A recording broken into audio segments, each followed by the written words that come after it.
this is going to be a transition season for the Lions. I think we know that. It's funny how expectations changed because we've talked about how we used to have a very high pick here in Detroit, and now it's not quite as high. It's a little lower or a little higher than they would want, I guess, this year. Yeah, as far as they're towards number 17. Yeah, they obviously would want one more in the 20s, meaning that they had gotten into the playoffs and played a little bit better during the regular season, but still a good season. I know a disappointing one based on initial expectations, but they had some injuries, but they're going to have some turnover. We're already seeing it here, but I'm curious what you thought about some of these moves here, Big G, because a lot of the guys that have helped with this transition to the new version of the Lions, the Dan Campbell, Brad Holmes led Lions, where they brought in guys like Alex Anzalone, Taylor Decker, who had been there the whole time, was a big part. They brought back Graham Glasgow. Those guys are all gone now. Those players are all gone. Decker's officially been released. Anzalone has signed elsewhere. With Tampa. Yeah, he's signed with Tampa, and we'll see what happens with Decker. I personally think that's a good move. I like that I think one of the biggest issues with last season was the uncertainty of the center position. The fact that they didn't know, and maybe we'll know eventually, but we don't know for sure what happened with the discussions with Ragnow. Obviously, we know when it was announced to the public, but we don't know what the team knew before that with the timeline. So I do think that them being slightly more aggressive with the interior offensive line, if you think back to last year's draft, you had obviously Ratledge, but then you went Frazier, and it was kind of like, okay, they're kind of paying more attention to this. This is another guy that's graded more as a guard for the team, and then it kind of made more sense, but you didn't know what information was being shared. Now they know more definitively. Glasgow's out. He's off the team. Decker is cut. He's off the team. They've saved a good amount of money as a result, and they do need money. You don't want to lean on restructures of all these contracts to necessarily get that money back, because that doesn't help with future flexibility if you restructure contracts. Well, they're going to have to. They're going to have to restructure Goff probably. Right. They're That's the one. Because Jahmyr Gibbs is up for a payday, and he's going to get his money. Eventually, I know Penei Sewell just signed his extension, and Aiden Hutchinson signed his extension. McNeil. And Aleem McNeil signed his extension. So there's gonna have to be there's gonna have to be contracts reworked, and they're gonna have to be really, really creative about it. And I certainly think they can do it. I think Jared Goff's a team guy. I think he's willing to do it. But they did sign their new starting center, Cade Mays, 3 years, $25 million. I'm not sure the details of how it's of guaranteed money and whatnot, but they've got their center taken care of, so they can keep Tate Ratledge at guard. They can keep Christian Mahogany at the other guard. Penei Sewell is the right tackle. They might move him to left, but then they'd have to find a new right tackle. So now they're just looking for a left tackle. I know they signed another offensive lineman today. Yeah, Larry Borum from the Dolphins, Michigan native. Right. Who I think could be more of a swing tackle, because I think this is one of the things they're smart to go about it this way, and I think this is going to be the approach to the offseason, because I want to hit on a couple points that we've talked about regarding football that have kind of already come to fruition to a degree. One is they want to give themselves as much flexibility as they can have in the draft. Right, yeah. So I think you're going to see reinforcement of some of these positions that are a little bit weaker. Center, Big G already hit on it. Cade Mays is in there. He is a competent starting center. I've been reading about him and trying to look into him. I've heard of him, and I'm familiar with his work. Yeah. I think his MO is that he is an above average pass blocker, and then probably what would be considered below average for as a run blocker. Yeah, so Hank Fraley will take care of that. Exactly. And I think there's considerable reason to be excited given his age and the fact that he's working with a better O-line coach, with a more offensive line coach, with a more kind of experienced offensive line. And so they're reinforcing that now. They got Mays. I think Borum they view as a guy that can start at, to your point, Big G, likely right tackle because that's where he's got most of his experience. Right. You move Sewell over in that scenario. So at least when you look at this offensive line, you say, okay, Sewell left tackle, Mahogany at guard, Mays at center, Ratledge at right guard, and then Borum at right tackle. Is that blowing the doors off for anybody? Maybe not, because some of these names aren't necessarily the biggest, especially Borum, and there's probably not a lot of average fans that know a lot about Cade Mays, and they're not studying the offensive line habits of the Carolina center, which who could blame them? But I do think that that's a competent offensive line. Do I think that's going to be it? No, I think there's going to be additions. Absolutely not. I think they're going to draft a tackle in the first couple rounds. But I think you also have to factor in, you've been a fan for a while, and we've been covering the team for a while. Evan Brown was kind of that flexible interior sixth lineman piece. Right. Then it was Glasgow. When those guys got forced into too much duty, it wasn't great. But when they had to fill in, they looked pretty good. I always make this point with football in general. If you get somebody to be the X position on the team and they're good at that and can play a little bit better, right, you can't get mad when they're not a premier center. Like Glasgow was not supposed to be their starting center for the entire season, and he was not supposed to be a premier center at his age in the NFL. So that's where the Ragnow thing kind of hurt them. To me, this is the Kindle Vildor rule. That's what I'm going to call it, Big G, because you got Kindle Vildor, who was on the team for a couple years, and he was signed to be a backup. He was even on the practice squad at one point. He was signed to be the fifth or sixth corner, maybe. Right. And then he ended up 2 years in a row basically being their second corner, and everybody got mad at him for being a starting corner. It's like, you know what? He's not doing bad for a second corner, given the fact that he was signed to be a depth corner. So that's why I deem it the Kindle Vildor rule. Yeah, it's they had so many injuries in the defensive backfield, and we don't know when Brian Branch is going to come back from his Achilles, and we certainly don't know when Kirby Joseph's going to come back from his knee. And we lost Amik Robertson to free agency. We lost Alex Anzalone to free agency. We lost Roy Lopez to the Cardinals. Good depth defensive tackle. But, this was only the first day of free agency. They'll make more moves.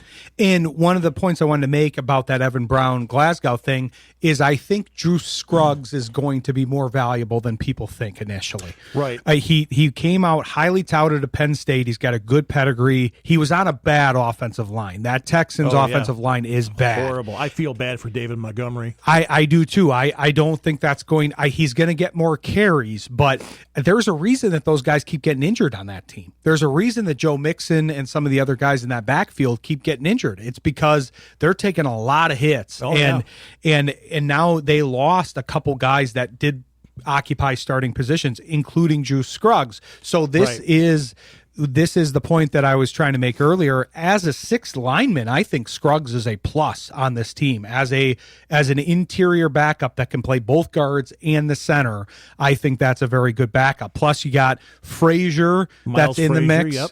And yes, Mahogany isn't necessarily the most secure piece because he had a good first year, very limited first year, because he started the last couple games, looked good in a limited sample size. He battled injuries last year, didn't necessarily have the payoff that people wanted, but you've got some good depth there, and now you can look to the draft, to your point, because one thing that Holmes definitely values in the draft is the ability to say, hey, I know that we have XYZ position need, but this is my guy at this position in the draft, and I want to take him regardless of if he's a position of need, particularly for us. Yeah, he's the best player available type of guy. Exactly. So I do think you're right about offensive tackle. I do think that could be a day 2 or 3 thing for them though as well, because I think there is a lot of depth at that particular position. From what I've been studying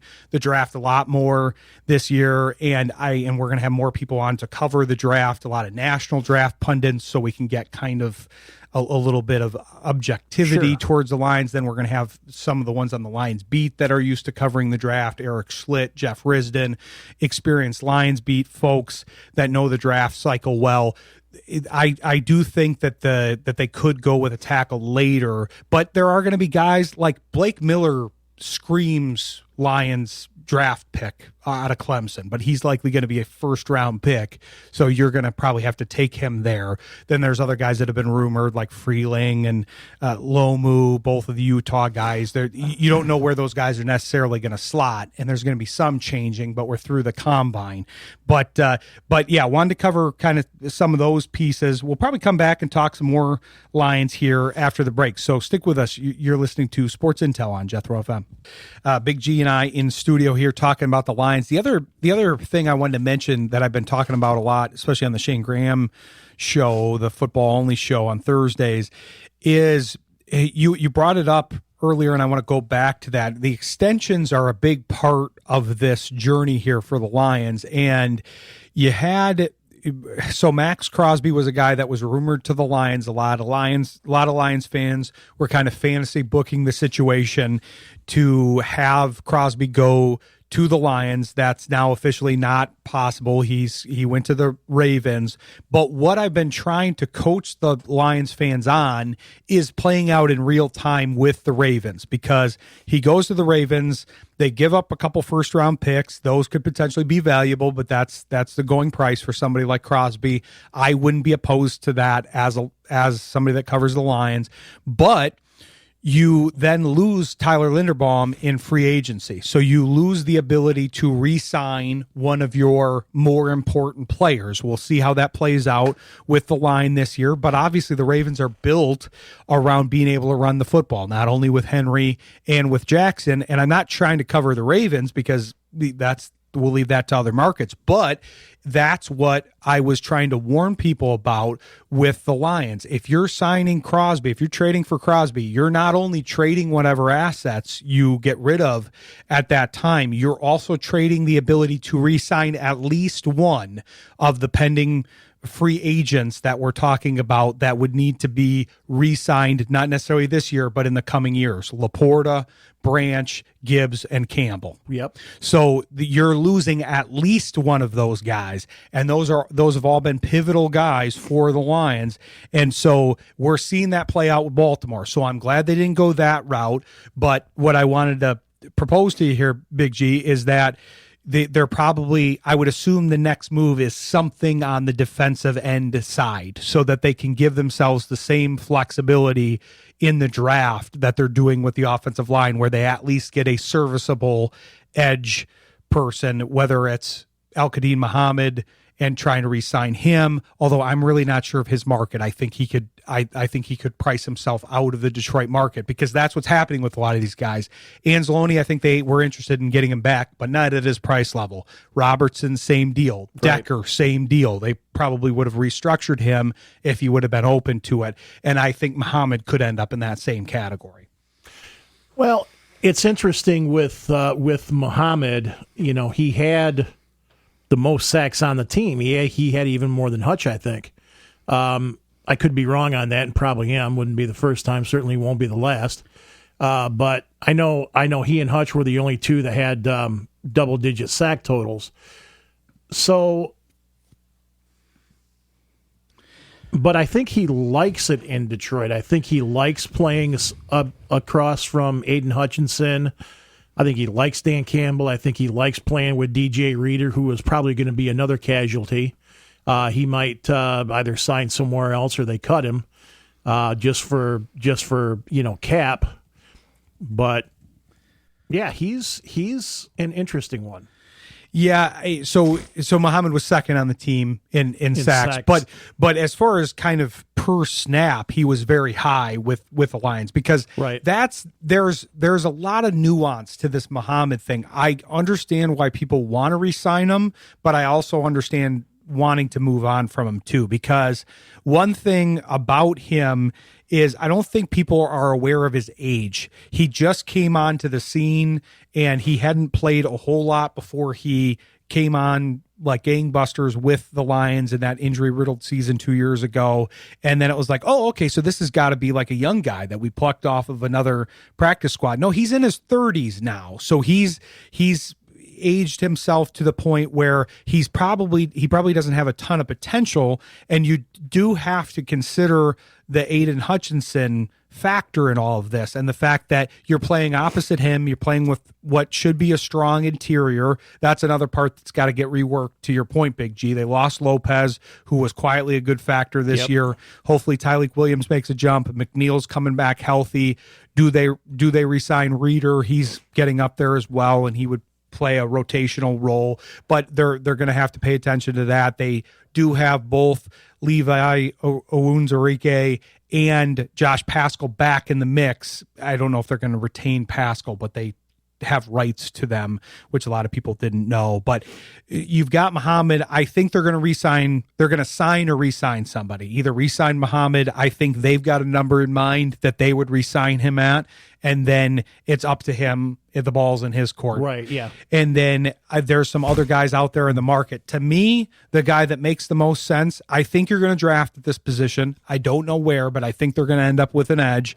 I do think they're going to want somebody. There's some guys that scream Lions. One is Falk, Keldrick Falk. He'll be a first-round pick most likely, but he's built just like Davenport, but doesn't have the injury history like him, thankfully. But that's why they liked him so much, though, Big G. That's why they fell in love with him, because they like his build and he does have a very impressive build for the NFL. He is both big and muscular. He didn't really have a lot of extra weight as a defensive end that was fairly high as far as the weight went, but it just obviously his injury history got to him and he was injury prone for whatever reason.